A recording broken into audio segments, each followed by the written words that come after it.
भाभी देखो ना कितनी सुंदर चप्पलें हैं। ऐसे ही घर के बाहर तूने चप्पलों की ढेर लगा रखी है। जब भी घर में घुसो तो लगता है किसी मंदिर में आ गए। अरे पिछले महीने ही तो मेले से कितनी चप्पल ले आई थी, अब फिर से तुझे चप्पल चाहिए? महंगाई के मार से अब ना रो, चप्पल 100 की दो। अरे किसका गिरा 50 में 2 गंजी, 50 में 2 गंजी। अरे वाह भाभी, यहाँ तो लूट मची है। तू भी क्या रमा, ये चप्पल एक दिन भी नहीं चलेगी। चोरी का माल बेच रहे हैं सब, देखकर नहीं लग रहा है कि किसी के उतरे हुए चप्पल है। ऐसी कोई बात नहीं है भाभी, मैं तो लेने जा रही हूँ। रमा इतने सारे चप्पलों को देखकर कंफ्यूज हो जाती है।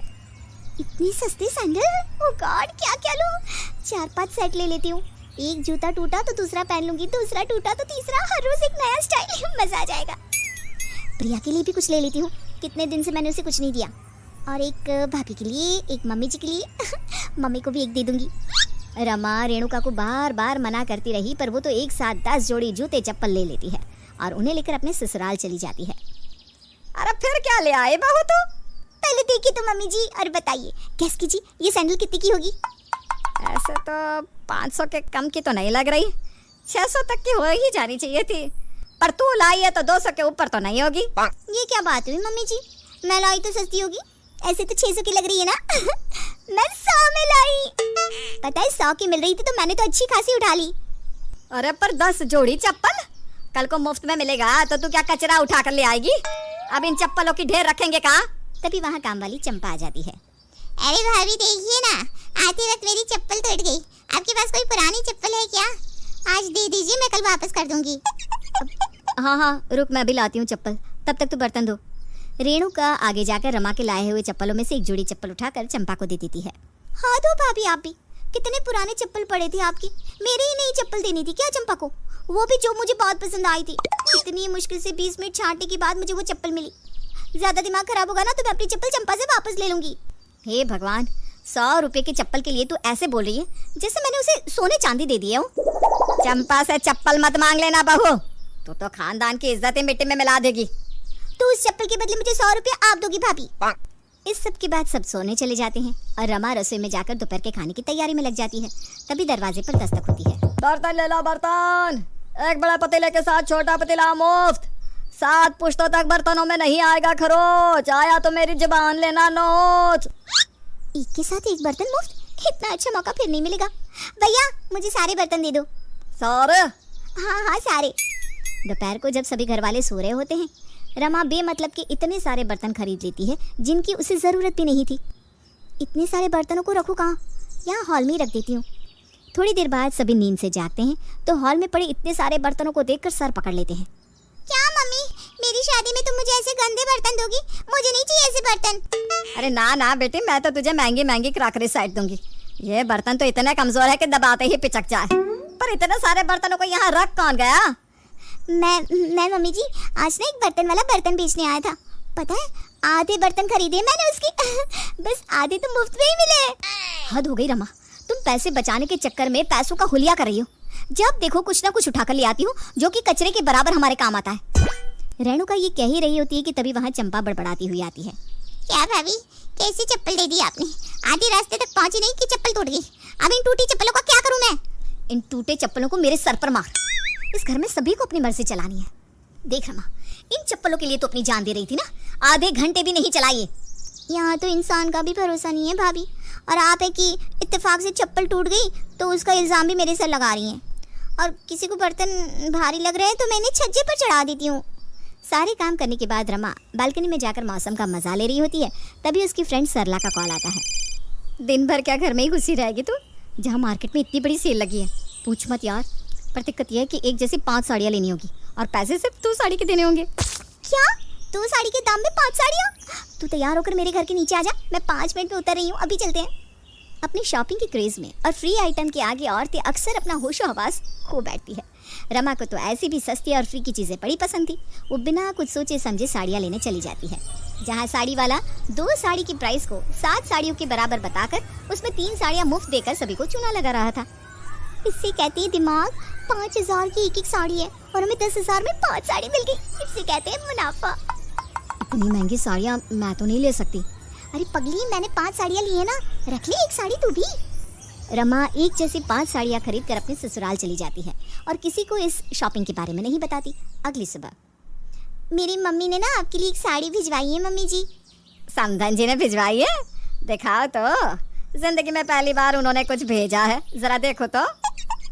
5,000 का टैग तो लगा है, पर दिखने में बड़ी हल्की लगती है, मानो किसी ने बर्तन बेचकर साड़ी खरीदी हो। पर ठीक है, घर में पहनने के लिए तो चली ही जाएगी।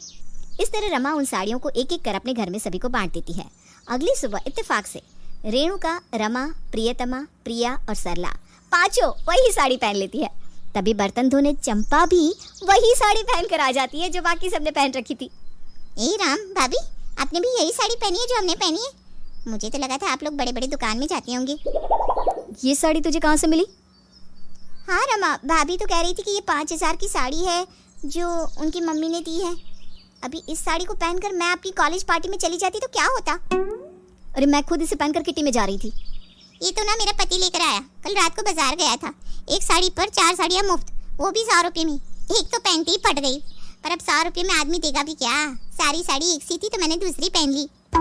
क्या? मैं तो ये साड़ियाँ 10,000 में लेकर आई।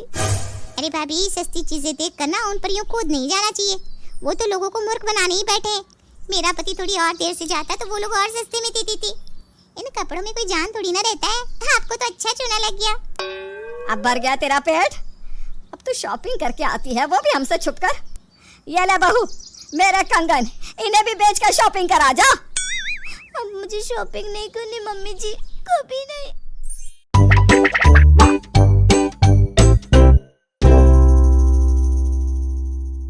एक गांव में एक बूढ़ा व्यक्ति अपने बेटे, बहू और पोते के साथ रहता था।